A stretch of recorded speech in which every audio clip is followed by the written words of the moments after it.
first-generation smart Forfour Brabus. It was launched back in 2005 and was the fastest ever production smart thanks to a 1.5-liter 4-pot that sufficient boost to generate 174 bhp, enough for some rampant to work steer. After a long hiatus, the Forfour Brabus is back. Unlike its front-drive predecessor, this is rear engine and rear drive like every other smart.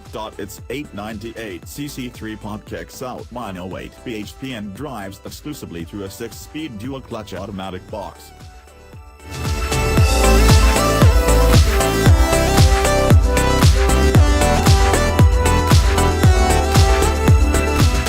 The Forfour Brabus may be a tiny car. It's shorter than a VW up, but it tips the scales at nearly 1,100 kilograms, a good chunk more than the Forfour. That means performance that's fairly tepid. 0 to 62 miles per hour takes 10.5 seconds, which is more than half a second longer than the turbocharged up. That said, it's enough for it to feel nippy around town, and it does make a fruity rasp from its twin tailpipes. Indeed, it's well suited to city life thanks to the narrow body and hilariously small turning circle that allows you to pull U-turns in all but the tightest of streets. As this is an exclusive model, you get leather seats, a leather-look dashboard topper, a 7.0-in infotainment system with sat-nav and a DAB radio, a reversing camera plus auto lights and wipers. That sounds generous until you realize that this is 15 pounds shy of £20,000. I'll repeat that.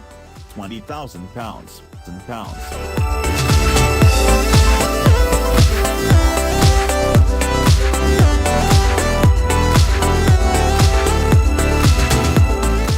As you may have guessed by now, we can think of much better ways to spend the asking price of the smart Forfour Brabus. Even if you avoid the luxuries of exclusive trim, you're still spending around £17,000.